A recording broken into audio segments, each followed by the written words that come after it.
Purify పరిశుభ్రత చెందటం ఇట్లాంటి వాటి నుంచి మనస్సు ఇస్త్రీ కట్టించడం. అంటే ఏ రకమైన సర్ఫ్ వేస్తే ఈ మరకలు పోతాయి. బట్టకు మరక ఉంది, నుంచి తీసేటప్పటికి ఆ మరక పోవాలంటే ఏం పౌడర్ వేయాలి నీళ్ళలో? ఏ మరక ఉంది బట్టకు? మనం ట్రాన్స్ఫర్ చేయకూడదు. మీ ద్వారం దగ్గర ద్వారపాలకులుగా ఉండేట్టుగా చూడండి. ఏం కావాలంటే చేస్తాం. అంటే ఆ కోరిక లేని వాళ్ళనే ద్వారపాలకులుగా అవుతుంది. ఆ కోరిక లేని వాళ్ళం అవుతున్నాము అని సంతకం పెట్టుకుంటాం. సహాస్తు అంటాడు భగవంతుడు. అలా వెయిట్ చేసుకుంటే 10 ఏళ్ళు, 20 ఏళ్ళు, 40 ఏళ్ళు, 50 ఏళ్ళు ద్వారపాలకులుగా వేసుకోవడం. అదేమిటండి మేము అప్లికేషన్ పెట్టుకుని ఎన్నాళ్ళైంది? 50 ఏళ్ళు అయింది. ఎవరు పెట్టుకున్నారు అంటే మీ ద్వారం దగ్గర ద్వారపాలకులుగా ఉండే కోరిక తీసేస్తున్నాం అన్నాం కదా. అంటే అయితే ఇప్పుడు ఎందుకు అడుగుతున్నారు అడగడవాడు? అందరు వీళ్ళందరిలోనూ అంతర్యామిగా ఇందరిలో కంటే పొందాకోవాడు. మనందరిలో ఉన్న లౌక్యం కలిసి అంతర్యామి, లౌక్యంలో కూడా అంతర్యామి ఉంటుంది. అక్కడ వృద్ధాంతంలో అంతర్యామి ఉంటుంది. మీరు నిజంగా అది వదిలేసుకున్నారు కనుక ఈ క్వశ్చన్ అడగండి అనడం, లేదా ఈ క్వశ్చన్ అడిగారు కనుక మీరు అది వదిలేసుకోలేదని తేలుతుంది కనుక మిమ్మల్ని ప్రస్తుతం వేసుకోం అనడం. నాకు ఇచ్చే ద్వాంఛతి అనేటువంటి దానికి ఏ పౌడర్ వేసి నీళ్లలో గుడ్డం ఉంచాలి అనేటువంటిది జాగ్రత్తగా తెలుసుకోవాలి. నారదుడు మొదలైన వాళ్ళు చెప్పిన సాధన దగ్గరికి రావాలి, అలా చేయాలి. తర్వాత సాధన అది నటించి ద్వాంఛతి అనేది. ఇంతలోకే స్వామి వచ్చారు. వచ్చిన తర్వాత వాళ్ళు ఎవరో వచ్చారండి, ఇలా అన్నారు, ఉప్పు పుణ్యానికి చేపించారు అని వీళ్ళు చెప్పారా? పైగా వీళ్ళు వాళ్ళు శపిస్తే ఏమన్నారు అంత కోపంతోనూ? నిండైనటువంటి హృదయపూర్వకమైనటువంటి మనస్సుతో సవ్యంగా మేము మీరు చెప్పిన శాపాన్ని పూర్తి చేసుకుని మళ్ళీ తిరిగి వచ్చేటట్టుగా ఆశీర్వదించండి. అంతేనా వాళ్ళు అన్నది?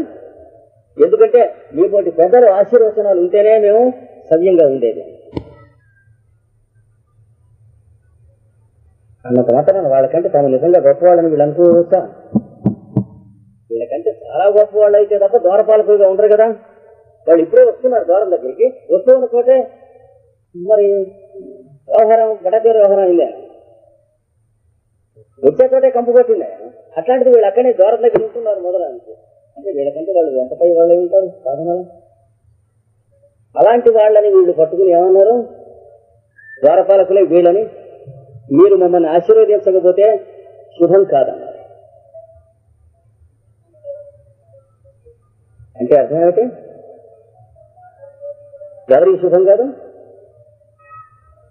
వీడు భూలోకంలో హిరణ్యాక్ష హిరణ్యకశిపులై రావణ కుంభకర్ణులై వీళ్ళు పుట్టినప్పుడు అక్కడ భూలోకంలో సాగుకొట్టేది ఎవరిని? ఈ సనక సనందనాథుల్ని, వీళ్ళ శిష్యుల్ని, ఈ వేషం వేసుకున్న వాళ్ళు వీళ్ళ దగ్గర వరసలు తోళ్లు తీసేస్తారు. యజ్ఞం చేస్తూ ఉంటే ఆ యజ్ఞ హోమగుండాల్లో కాపుసారా బోయలు తీసుకెళ్ళి గుడ్డు ఓపెన్ చేసి లైసెన్స్ కోర్టులో కొన్నటువంటి సారాయి మరీ తీసి గవర్నమెంట్ యజ్ఞం చేస్తుంటే చేయిస్తారా? అందుకని ఏమన్నారు? శుభం కలగాలి అని ఆశీర్వదించండి. శుభం వరకే. వీడు మళ్ళీ వైకుంఠానికి వస్తే వాళ్ళకి శుభం. ఇది వాళ్ళ యజ్ఞాలు వాళ్ళు చేస్తూ ఉంటే వీళ్ళు మళ్ళీ సీసాలతో సారాయి పోయకుండా చూసారా? కథ చదువుకునే పద్ధతి జాగ్రత్తగా. అంటే ఇట్లా చెబితేనేమో మనకు పొడిపొడిగా ఉంటుంది, అలా చెబితేనేమో కథలో ఇరుక్కుపోయి ఉంటుంది విషయం. రెండో చికాకే. అలా చెప్పేటికి కథ చదువుకుని ఊరుకుంటూ ఉంటాం, లేదా పద్యం చదువుకుని అంటూ ఉంటాం. అలా అన్నాడు సనకుడు అంటే అలాగే మెడతిప్పాడు కావచ్చు అనుకుంటాం తప్ప లోపలికి వెళ్ళాం. అక్కడితో ఆగిపోతుంది. వాడెవడో శ్రీరంగంలో చదివాడో ఏదో అనుకుని జ్ఞాపకం ఉంటుంది మనకి. అంటే ఆ మిగతావన్నీ జ్ఞాపకం ఉంటాయి.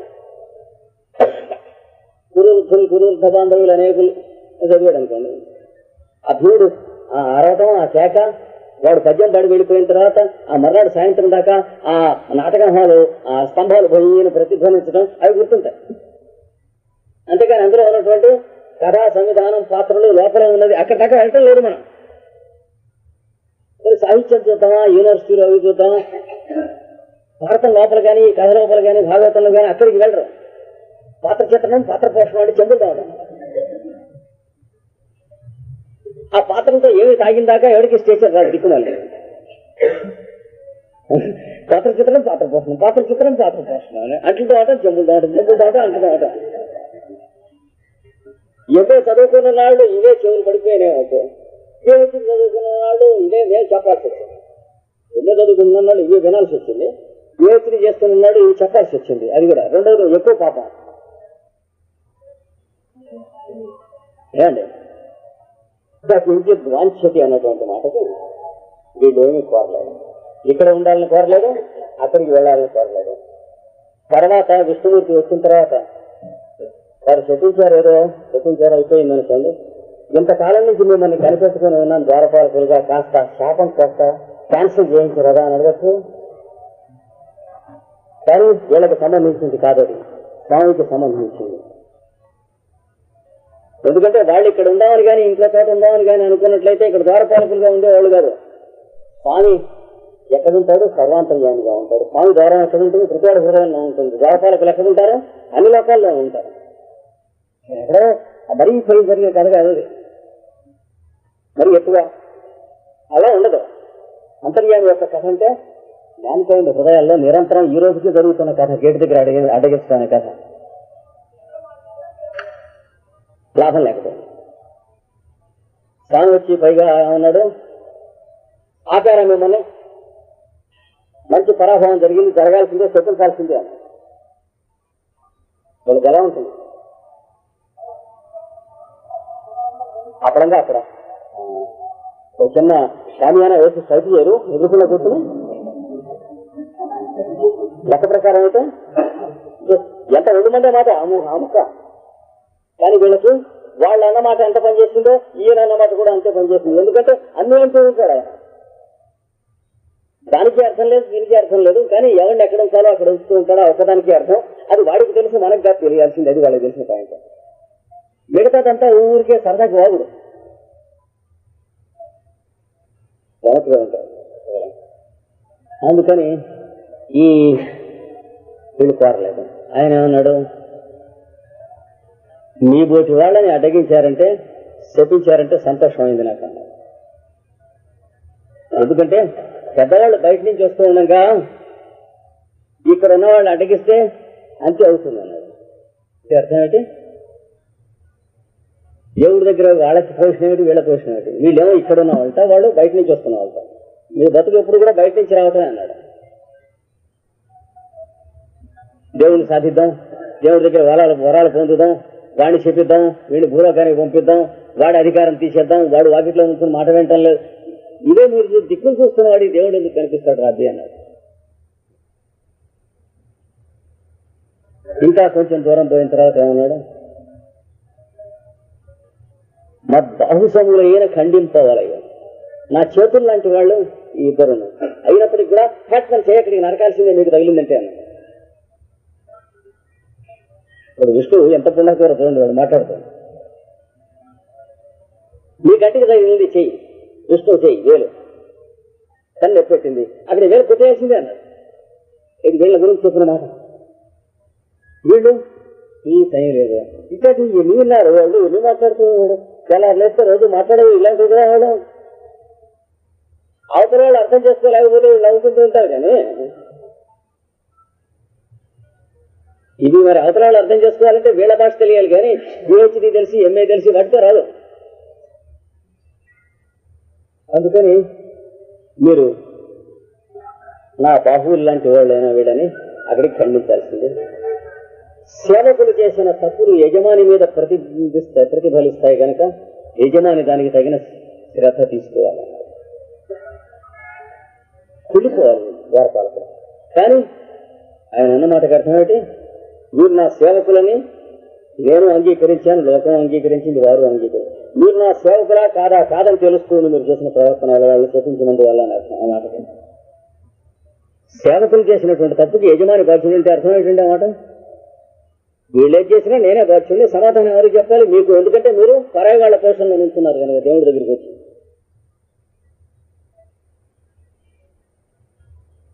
అందుకే తర్వాత అర్థమయ్యాక ఏడ్చారు వాడు పాపం. బోధపడేటికి ట్యూబ్లైట్ వెళ్ళి టైం పట్టింది.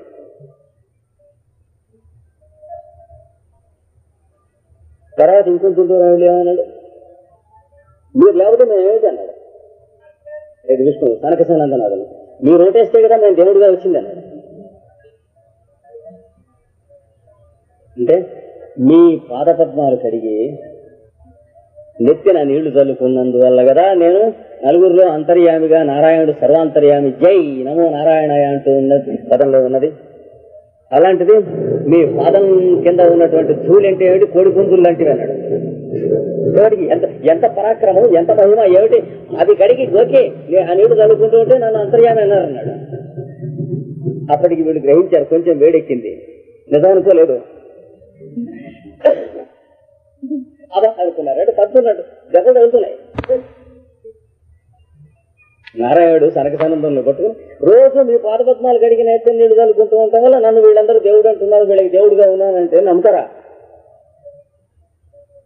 అంటే అర్థం ఏంటి, నేను సర్వాంతర్యామిని మీకు గుర్తుందా లేదా ముండ కొడుకులారా అని అర్థం. మొదటి సర్వాంతర్యామి కనుక అయినట్లయితే నన్ను చూడటానికి మీరు తలెత్తుకుని వస్తూ ఉంటే చతుర్భుజాలు శంఖచక్రాలతో కనిపించేటువంటి నేనే కాకుండా మిమ్మల్ని సేవిస్తూ మీ కాళ్ళు కడుగుతున్న వాళ్ళు, మీరు శిష్యులుగా ఉన్నవాళ్ళు, మీ బట్టలు ఉతుకుతున్నటువంటి వాళ్ళు, మీకు స్నానానికి నీళ్లు తోడుతున్నటువంటి వాళ్ళు, మీ పాదాలు ఎత్తుతున్న వాళ్ళు, వాళ్లలో కూడా నేను ఉన్నానా లేదా, లేదా వాళ్లలో మీ శిష్యులే ఉన్నారా? ఏరా శిష్య మీ దొడ్లో పూటి మూడికాయలు కాసేట కళ్ళు నెత్తి మీకు వచ్చినాయా అంటే వాడు వెంటనే వీటి తెచ్చి వాళ్ళ గురువు అంటే అర్థం. అది గురువు అంటే బరువు అని, గిరగనాథండ్రు గురుత్వం అంటే శిష్యుడింటో గురుడిగా కాసిందంటే గురువుకి తాగకపోతే థర్డ్ క్లాస్ ఇవ్వడం, సిమెంట్ వేయించి పాపం ఖరీదు ఇంత అయింది అండి అని చెప్పాట ఒక ప్రొఫెసర్ గారు. అంటే ఆ శిష్యుడు డ్యామ్ అయిపోయాడు, అది డిగ్రీ రాలే ఈ రోజు వరకు, రోడ్ల మీద తిరుగుతున్నాడు యూనివర్సిటీలోనే. కనుక గుడికే ఇవ్వకపోయినా థర్డ్ క్లాస్ ఇస్తారు, లేదా తప్పించేస్తారు, రికమెండెడ్ బిఏ ఇస్తారు, అందుకంటే పైకి డిగ్రీ ఇవ్వరు. అది వాళ్ళ పద్ధతి అంటే. కానీ శిష్యుల్లో అంతేనా చూసింది, నన్ను చూస్తున్నారా ఈయన అడిగింది. అది మీ కాళ్ళు ఎవరైతే కడిగి మిమ్మల్ని గురువు గారు అని అంటున్నారో ఆ కడుగుతున్న వాళ్ళలో కూడా నేనున్నాను. ఆ కాళ్ళు పట్టుకుని లాగటానికి, అరికాళ్లలో మిమ్మల్ని ఏడిపించడానికి అరికాళ్ళు బాకటం కోసం కడుగుతున్నానని గుర్తుందా, ఒళ్ళు దగ్గర పెట్టుకున్నారా లేదా? అది విష్ణుమూర్తి అడిగింది. దానికి అర్థం కాళ్ళు కడుగుతున్నట్టుంటే ఆ భృగు మహర్షి కాళ్ళు పడుతున్నట్టు, అంటే ఆ గుడి చిటిపాడు చూడండి అరికాళ్ళలోనే అలాగే పడుతున్నారు. శిష్యులు కాళ్ళు పడుతున్నారు అంటే శిష్యుల్లో ఉన్నదెవరు, ఇందరిలో ఉన్న దేవుడైనా వాళ్ళలో ఉంది లేదా? కనుక వాళ్ళలో ఉన్నటువంటి నేను మీకు కనిపిస్తున్నానా లేదా కళ్ళు మూసుకుపోయినాయా అని అడగటం ఆ మాటకు అర్థం. ఏది మీ పాదాలు కడిగి నేను రోజు నెత్తి నీళ్లు చల్లుకుంటున్నాను కనుక ఇందరి చేత అంతర్యామిని పిలిపించుకుంటున్నాను అనే మాటకు అర్థం ఏంటంటే, ఎవరైతే మీ దగ్గర మీకు దండం పెడుతూ మీ కాళ్ళు పట్టుకుంటూ మీకు సర్వీస్ చేస్తూ బతుకుతున్నారో వాళ్ళలో కూడా నన్ను చూస్తూ ఉంటానని చూస్తున్నారా, మర్చిపోయినారా, కళ్ళు పొరలు వేసి వెళ్ళినాయా, కౌంటర్లు కథ వెళ్ళాలా అని అర్థం. ఆ మాటకి మాట ఎంత మృదువుగా ఉన్నదో చూడండి. ఇంతనా? కానీ వాళ్ళు ఆయన అది మాట్లాడినా లేదు, వీళ్ళు ఒకలాగే ఉన్నారు. ఎందుకని వైకుంఠంలో కావాలా, నీకు భూలోకంలో కావాలా, నరకంలో కావాలా అని వీళ్ళు అడిగితే వారు ఎక్కడేస్తే అక్కడ ఉన్నారు. ఎందుకంటే ఇవన్నీ ఊరికే వేషాలు, పేర్లు తప్ప బోర్లు తప్ప అన్నీ ఒకటే. నేను నరకలోకంలో పడేస్తున్నా, నేను స్వర్గలోకంలో పడేస్తున్నా. దివివా భువివా మమాస్తు వాసో, స్వర్గంలో అయినా ఉండొచ్చు, నరకంలో అయినా ఉండొచ్చు. నరకేవా నరకాంతక ప్రకామం, నీవు నరకాంతకుడు అంటే నరకాసురుణ్ణి అంతం చేశాడని కాదు, నరకం నువ్వు ఎక్కడుంటే అక్కడ అంతం అవుతుంది. అంటే ఎక్కడ పడేసినా సరే నిన్ను మేము కోరేది ఏమిటంటే మమ్మల్ని ఇక్కడుంచి అక్కడుంచి అనేది కాదు, నీ చరణ కమలాలు మా హృదయంలో నిరంతరం ధ్యానంలో ఉండటం ఒకటి కోరుతున్నాం. ఎక్కడ పడేయటం అనేది ఊరికే నువ్వు మమ్మల్ని పరీక్ష చేయడానికి దొంగ వేషాల కోసం ఏర్పాటు చేసినది. పోస్ట్ ఆఫీస్ ఉంటుంది, రిజిస్ట్రేషన్ అని ఉంటుంది ఒక కిటికీ కన్నా, మనీ ఆర్డర్లు అని ఇంకో కిటికీ ఉండి కన్నం ఉంటుంది, బీపీలు అని ఇంకో కన్నం ఉంటుంది. ఏ కన్నం దగ్గరికి తీసుకెళ్ళి వాడికి అప్పచెప్పాలి అన్నది యువతల నుంచి చూసేవాళ్ళకి. కానీ ఆ లోపల ఒకే పెద్ద డైనింగ్ టేబుల్ అంత టేబుల్ వేసి ఉంటుంది, ముగ్గురు ఆ టేబుల్ మీద కూర్చుని ఉంటారు. ఈ బోర్డులు ఎలాంటివో నరకం, స్వర్గం, భూలోకం అనే ఈ బోర్డులు కూడా అలాంటివే.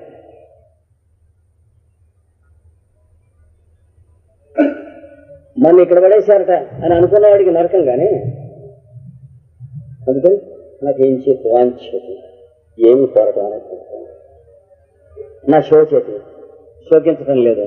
స్వామి దగ్గర నుంచి వెళుతున్నాం అవునా ఫీల్ అయినారా? ద్వారపాలకులు స్వామి మనం మళ్ళీ ఎప్పుడు చూస్తాం అని హోరుగా నడిచారా అన్నట్టు. అది భక్తి, అది ఇమోషన్ అంటారు దాన్ని. ఏంటంటే వాంతి చేసుకున్నట్టు. అవునాడు గురుగారిని చూడగానే ఏడ్ చేయటం, లేదా దేవుణ్ణి తలుచుకోగానే విడుదల లేకుండా పూనకం వచ్చేసి పెద్దగా పడిపోయి నేను ఎవరనుకున్నారా ఏడుకొండల స్వామి అంట. ఇవన్నీ భక్తి. ఇవన్నీ లోపల నానా చండాలమైన కల్మషం ఉండి అది వాంతి చేసుకుంటున్నట్టుగా లోపల నుంచి పైకి తిరుగుతూ వస్తుంది. అందుకని ఇంకేం లేదు. ముక్కాలు పెట్టి చెప్పడం వెంకటేశ్వర స్వామి వాడి కర్మ ఏంటో పాపం. అంతకంటే మంచి అపాయింట్మెంట్ ఎవరు ఇచ్చేవాడు లేడా వాడికి. ఎస్ నో కొట్టమంటాడు వెంకటేశ్వర స్వామి. లేదు మావాడికి యూనివర్సిటీలో సీట్ వస్తుందా లేదా, సీట్ వస్తుందంటే ఈ కాలు ఎత్తాలట, ముక్కాలు పీట, సీట్ రాదంటే ఈ కాలు ఎత్తాలట. ఏం కర్మ పట్టిందండి ఈ వెంకటేశ్వర స్వామి. ఇవన్నీ భక్తి అనే పేరుతో పిలుస్తూ ఉంటే నారదుల వారికి ఎట్లా ఉంటుంది? అంచేత పాపం నారద భక్తి సూత్రాలు ఇస్తున్నాడు. ఇవన్నీ భక్తి కాదు, వాంతి చేసుకోవాల్సినటువంటి పైత్యపు త్రేణుకులు లోపల ఉన్నటువంటి పసరులు చండాలం. అయితే ఆ మాట్లాడేది వెంకటేశ్వర స్వామి కాదండి, పూనకంలో ఉంది. పూనకంలో ఎందుకు? ఆయన పానకంలో మాట్లాడతాడు. ఆయన అందరిలోంచి మాట్లాడుతున్నప్పుడు ప్రత్యేకం ఒకళ్ళు దూరటం, పూనకం, వాడికి పూల పెట్టడం, వాడు జై జై ఎగరటం, నానా వికృతం చేష్టలు, మొహం మారిపోవటం, దెయ్యం పట్టినట్టు. వాడు ఏం మాట్లాడుతున్నాడు వాడు తెలియకపోవటం, ఇలా ఉంటుందా? దేవుడు అంత అగ్రిగా ఉన్నట్లయితే వాడిని వదిలేసి దెయ్యాన్ని ఆరాధించవచ్చు కదా.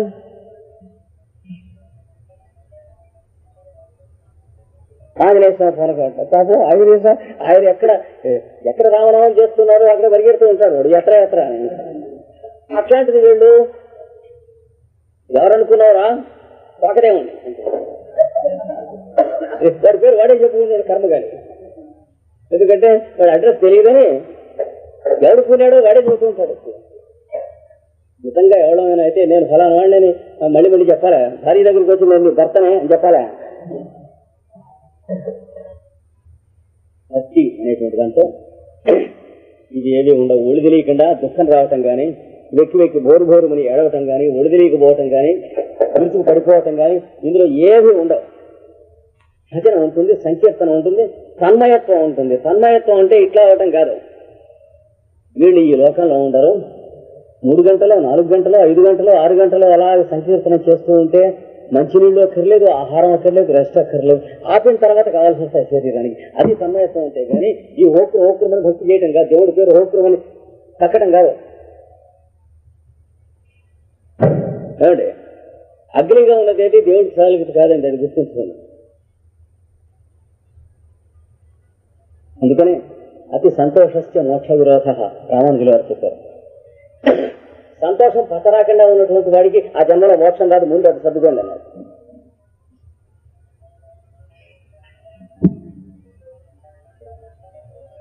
ఆనంద బాష్పాలు రావటం వేరు, హిస్టీరియా బాష్పాలు రావటం వేరు. కానీ ఇది చాలా తేడా ఉంది. హిస్టీరియా వాళ్ళకి ఏమో అక్కర్లెక్కడ ఏమిటోనమ్మా అంటూ ఉంటారు.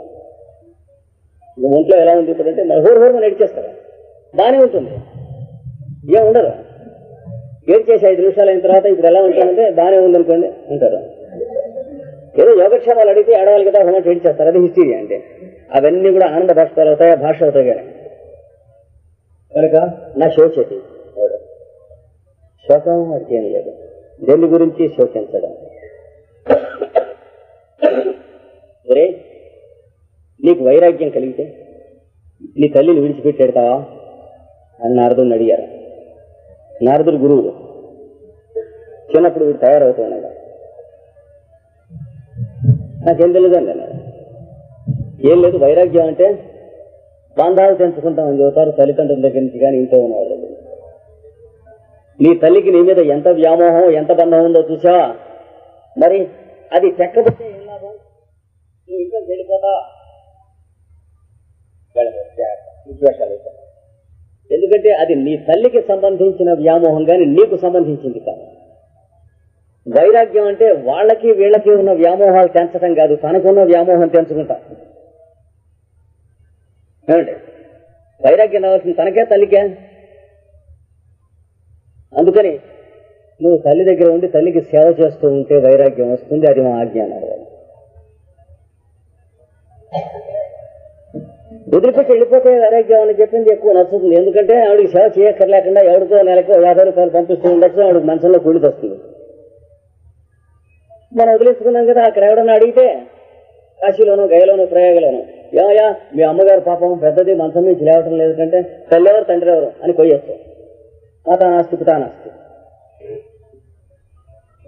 అలాంటి స్కౌండ్రల్స్ ని దృష్టిలో అది వైరాగ్యం అంటారు, కానీ అది వైరాగ్యం కాదు. వైరాగ్యం అనేటువంటి మాటకు అర్థం ఏంటి? నీకు తల్లి కనిపిస్తుందా, ఆ తల్లిలో అంతర్లోనూ కనిపించినట్టే ఆమె అంతర్యామి భగవంతుడు కనిపిస్తున్నాడా? భగవంతుడు కనిపించిన దాకా చూడు, తల్లి కనిపించడం మానేసిన దాకా చూడు అన్నాడు గురువు. అనేటికి చూస్తాం. అందరిలోనూ ఉన్నటువంటి భగవంతుడినే ఆ తల్లిలోను కూడా చూడటం మొదలుపెట్టాడు. చూస్తే కొంచెం భగవంతుడు ఎక్కువ, తల్లి కనిపించింది మొదట. కొన్నాళ్ళు పోయిన తర్వాత ఇంకొంచెం ఎక్కువ భగవంతుడు, ఇంకొన్నాళ్ళు పోయిన తర్వాత 10% భగవంతుడు, 90% తల్లి. ఇంకొన్నాళ్ళు పోయిన తర్వాత 20% భగవంతుడు, 30%, 50-50 తర్వాత. ఇంకొన్నాళ్ళు పోయిన తర్వాత 60. చిట్ట చివరికి ఏమైంది? 199 పాళ్ళు భగవంతుడు, 1 పాలు తల్లి అని గుర్తుంది. అప్పటిదాకా ఆవిడ అక్కడ ఉండాలి. ఎందుకంటే వీడి సాధన పూర్తి అవ్వాలి. అది అయిపోయి 100 పాళ్ళు భగవంతుడి యొక్క విగ్రహమే కనిపించి తల్లి కనిపించడం మానేసింది. ఆ క్షణంలోనే ఆవిడ పాము గరిచింది, శరీరం వదిలిపెట్టేసింది. నారదుడు కథ చదవండి. అంటే ఆ శరీరం తనకు ఎందుకున్నది జీవితంలో. ఒకళ్ళు ఇంకొకళ్ళకి ఎందుకుంటారు? వాళ్ళ సాధన కోసం ఉంటారు, కానీ బంధం కోసం ఉంటారు. తెలుసుకోవాలి. ఏమండి, నాటకంలో క్యారెక్టర్లు ఎందుకుంటారు? నాటకం చూసేటువంటి వాళ్ళకి హృదయం క్షాళనం కావడానికి ఉంటారు. యాక్టర్స్కి ఎందుకుంటారు? కిరాయి కోసం ఉంటారు. అంతే కదా. నాటకంలో వేషం వేయడానికి ఎందుకు వెళ్ళామని అడిగితే వాళ్ళు ఇచ్చినటువంటి 600-700 పుచ్చుకుని మోహన కేక్ కొట్టుకుని బుడ్డి కొట్టడం కోసం వెళ్ళాలని వీడి సమాధానం. అక్కడ నాటకంలో కూర్చున్నటువంటి వాళ్ళ సమాధానంలో నాటకం చూస్తూ ఉంటే ఏదో వన్స్ మోర్లు కొట్టిద్దాం, మళ్ళీ పాడమందాం అని అడిగేటువంటి రిఫ్రాఫ్ అంతా పోగా నెమలి పింఛం పెట్టుకుని కృష్ణుడు క్యారెక్టర్ ఉన్నవాడు నాటకంలోకి వచ్చి అదిగో ద్వారక పాడుతూ ఉంటే చేతులు 2 పెట్టి జోడించేటువంటి చాదస్తులు ఉంటారు. వాళ్ళ కోసం వాళ్ళలో ఏం జరుగుతుంది? హృదయంలో ఉన్నటువంటి భావములు క్షాళనం అవుతూ ఉన్నాయి. చూసారా, సినిమాకి 10 మంది వెడితే అందులో ముసలాళ్ళు అయినటువంటి వాళ్ళు, చాదస్తులైనటువంటి వాళ్ళు ఒక్కోడు మధ్యలో ఒక ఘట్టంలో కళ్ళనీళ్ళు పెట్టుకుంటారు. పెట్టుకుంటే ఇంగ్లీష్ చదువుకున్న వాళ్ళు ఉన్నారు చూడండి, వాళ్ళ బంధువులు, వాళ్ళు నవ్వుతారు ఇట్లా పక్కన పెట్టి ఆ ముసలి ఏడుస్తుంది చూడని. కానీ సినిమాకి వెళ్ళింది ఎందుకు? ఆ స్థితి రావటం కోసమే. కానీ వీళ్ళు అసలు ఏడుస్తుంది, ఏడవని ఆ సినిమాకి వెళ్ళింది. ఇలా ఉన్నవాడు కొట్టుకునేందుకు కాదు. ఏమండి, అంటే మన స్థితిలో మనమే ఉండి సినిమా చూడటం ఎందుకు? ఇంట్లోనే చూడొచ్చుగా ఒకళ్ళొకళ్ళు. మన స్థితిలో మనం ఉండకుండా ఇంకొక స్థితిలోకి వెళ్ళటం కోసం కదా ఇంత టికెట్ కొనుక్కుంది. వీళ్ళకి టికెట్ వేస్తూ ఎవరైతే ఆ కళ్ళ నీళ్ళు వస్తూ చూస్తూ ఉన్నదో ఆవిడ ఒక్కటికే టికెట్ సార్థకం. భక్తి అనే మాట కట్టిన మేడం.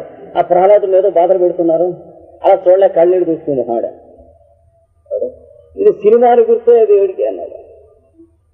సినిమా అనేది గుర్తుండటం కోసం సినిమాకి వెళ్ళా, గుర్తు లేకపోవడం కోసం సినిమాకి వెళ్ళా. అంటే ఫస్ట్ రేట్ ఇడియట్ వీడు. సినిమాని గుర్తుండటం కోసం సినిమాకి వెళ్ళా, సినిమాని గుర్తు లేకుండా ఉండి ప్రహ్లాద కథ కోసం వెళ్ళాం. అంటే ఆ మాత్రం కామన్ సెన్స్ లేదు. ఇంగ్లీష్ చదువుకున్నాం కనుక, ఆవిడ ఇంగ్లీష్ చదువుకోలేదు కనుక కామన్ సెన్స్ మిగిలిపోయింది. అది తేడా. అది భక్తి అంటే. ఆవిడ కళ్ళనీళ్ళు ఎందుకు వచ్చినాయో ప్రహ్లాద సినిమా చూస్తే దాని పేరు భక్తి అంటారు. వీళ్ళ కళ్ళనీళ్ళు ఎందుకు రాలేదో దాని పేరు పాషండం ఉన్న కొడుకుంటారు. అది తేడా. ఇది అసలు సినిమా కదండి, నిజంగా అక్కడ జరగట్లేదు. అయితే ఎడమ వచ్చావు అక్కడికి. ఎందుకు ఇక్కడికి వచ్చావు? అది గుడ్డ, ఇది తెర, ఇది ఫ్యాను, అది సొడకాయ, ఇది కుర్చీ. అంటే ఎందుకు అక్కడికి వచ్చావు? అభివరించడానిక. ఇవన్నీ కాక ఇంకో దానికోసమైనా వచ్చింది. కామన్ సెన్స్ అంటే ఎందుకు నా షో వచ్చింది. వాడు ప్రత్యేకం దేనికోసం శోకించినటువంటిది లేదు, దుఃఖించినటువంటిది లేదు. పాము గచ్చి చనిపోయినప్పుడు ఒక్క క్షణమైనా దుఃఖపడ్డా నారదుడు? ఏం జరిగింది? తల్లి లేదు అక్కడ, భగవంతుడే ఉన్నాడు. భగవంతుడి యొక్క రూపంలో వస్తూ ఉంటాయి, పోతూ ఉంటాయి. ఇంకా వాడికి దుఃఖపడాల్సింది ఏం లేదు. తల్లి కొంత భాగం ఉన్నట్లయితే దుఃఖించడం కొంత జరిగి ఉండేది. కానీ తల్లి కొంత భాగం ఉండకుండా భగవంతుడే ఉన్నదాకా ఆ సాధన పూర్తయ్యే వరకు ఆవిడ ఉన్నది. అది ఆ గురువుల అనుగ్రహం అంటే వాడి మీద. కనుక నా శోచరి శోకం పొందడం, నా ద్వేష్టి ద్వేషం పొందడం. యావయ్య మమ్మల్ని మీరు నిష్కారణంగా శపించారే అని జయవిజయులు మళ్ళీ శిశుపాల దంతవస్త్రులు అయిపోయిన తర్వాత మళ్ళీ వైకుంఠానికి వచ్చారు కదా, షార్ట్ కట్లో రయ్యని వచ్చేసారు. చక్రమే శిశుపాల తలకాయ నరకంగానే వాళ్ళలోంచి తేజస్సు వచ్చి కృష్ణుల్లోకి వెళ్ళి అక్కడి నుంచి స్మూతిగా నన్నెత్తి నుంచి వైకుంఠానికి వెళ్ళిపోయింది షార్ట్ కట్. భారతంలో చదివామా లేదా?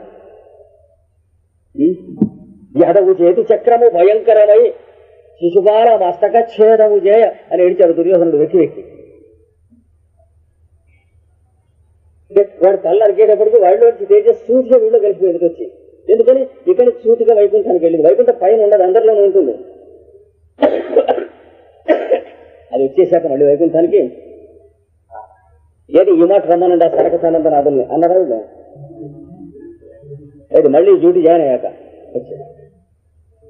ఈ మధ్యన ఏదో సెంట్రల్ జైల్లో వేశారు మేము, అక్కడ 3 సంవత్సరాలంటే 3 జన్మలు, అది అయిపోయింది. ఇప్పుడు వచ్చాం మళ్ళీ రమ్మని, ఏ రమ్మని ఉన్నా నా ద్వేషించడం ఏమీ లేదు. ఏం చేత వాళ్ళ అంతర్యామిత్వాన్ని నారాయణుడినే చూస్తున్నారు కానీ సనక సనందనాథులు కానీ భక్తుల్ని కానీ భక్తులు కాని వాళ్ళని కానీ ద్వారపాలకుల్ని కానీ ఎవరిని చూడటం లేదు కదా. ఎందుకంటే నా ద్వేష్టి వాళ్ళు ద్వేషించేటువంటిది ఏమీ లేదు. వాళ్ళని ఎవడన్నా తిట్టాడనుకోండి, ఏది భక్తి అనేటువంటిది పుట్టినటువంటి వాడు. ప్రహ్లాదుడిని హిరణ్యకశిపుడు ఎన్ని తిట్టాడు? ప్రహ్లాదుడు తండ్రి మీద దుఃఖపడ్డా, విసుక్కున్నాడా, అసహించుకున్నాడా, లేకపోతే వీడు సస్తే బాగుంది అనుకున్నాడా? ఏమీ లేదే. ఏం ఫీల్ అయ్యాడు? ఏం ఫీల్ అయ్యాడు? ఎందుకంటే అసలు వినలేదు వాడు చూస్తున్నది. ఎవరా హరిభక్తి మాకు కావాలా లేదా? అదొకటే కదా వాడి ప్రశ్న. మా అనలేం తండ్రి అన్నాడు మొదట. రెండో తరం ఆ తలుచుకుంటా మానేస్తావాడు ఒక్క చెప్పాను. ఆ తలుచుకుంటా మానేస్తావంటే తమరే మానలేదు నేనే మాన్నాను. ప్రహ్లాద్ జాగ్రత్తగా చదువుకోవాలి. నేను వాడు మర్చిపోయినా నువ్వు గుర్తు చేస్తూ ఉంటావు. ఆ తలుచుకుంటా మానేస్తావా లేదా? ఆ తలుచుకుంటా మానేస్తావా లేదా? మరి ఇంకేం చేద్దాం అన్నాడు. మన పక్కలో ఇంకా ఉంటా లేని ఎలా చేయనన్నాడు. ధైర్యంతో కాకుండా ప్రహ్లాదుడు లాంటి వాడు, ప్రహ్లాదుడు ఒకడు కారణ జన్ముడిగానే సరిపోయింది. మిగతా వాళ్ళు భక్తి ప్రయోజన సాధన చేస్తూ ఉంటే అంతకంటే ఇంపార్టెంట్ అయిన విషయాలకి బిజీగా ఉన్నప్పుడు మర్చిపోతాం. మళ్ళీ 10 రోజులు అయిన తర్వాత అరే భక్తి మర్చిపోయామని మళ్ళీ కాసేపు 5 నిమిషాలు భక్తి చేసి ఇలా ఉంటుంది. భక్తి బర్రమంటే నెత్తుకుందని ఈ 10 రోజులు బుర్ర బాగుండలేదు. వాడి మీద వీడి మీద తిట్టుకుంటూ ఉంది మనస్సు. ఏమంటే మనస్సు హాయిగా ఉండాలంటే భక్తిలో ఉండాలి. మళ్ళీ మనసు హాయిగా ఉంటాం అనే స్వార్థం కోసం మళ్ళీ భక్తి మీద మనస్సు పెడుతూ ఉంటాం. ఇలాగ వాడి మీద పెట్టడం కాకుండా నిద్ర పట్టదు, అన్నం సహించదు, మంచినీళ్లు సహించవు. అలాంటి ద్వేషం వాడి మీద 24 గంటలు కూడా వాడిని స్మరిస్తే సంతోస్తాను. మాంతావా మానవా స్మరించడం అంటే అది స్మరణ. బాంధవమునైన పగనైన వగనైన ఏసం బంధుత్వంతో స్మరించినా సరే, నన్ను పగనైన అంటే కోపంతో స్మరించినా సరే, వగనైన దుఃఖంతో స్మరించినా సరే, ఎందుకు స్మరించాలనే దాన్ని అవన్నీ నేను గడ్డం గీకించేస్తాను. ఆ స్మరించడం ఒక అట్టిపోతే ఇది భక్తి అంటే దుఃఖంతో స్మరించడం నీసం అదే చూపించింది. అంటే ఒక్కొక్క క్యారెక్టర్లో మనకి భక్తి ఒక్కొక్క రకంగా చూపించాడు. హిరణ్యకశిపుడిలో భక్తి లేదు అని అనుకున్నవాడు మూర్ఖుడు. ప్రత్యేకంగా రాశాడు ఆ రచన, జాగ్రత్తగా చదువుకోవాలి. ఆవాల్యమే రాస్తాను శాస్త్ర ప్రకారం. కనుక నా ద్వేషించడం ఏం లేదు. ప్రహ్లాదుడు తండ్రిని ద్వేషించినా లేదు. తండ్రిని సీరియస్ నరసింహస్వామి సీరియస్ పెట్టారు. అబ్బా నా పాట కలిగిపోయింది అనుకున్నాడా? ఆయన సీరియస్ ఆ మేకప్ తోనే అలాగే అనుకుని ఆ కోపం తగ్గించి అందరితోనూ గాండ్రము నడుస్తూ వీడివైపు తిరిగి చిరునవ్వునది, ఒరే నీకేం వరం కావాలని అడిగాడు. మరి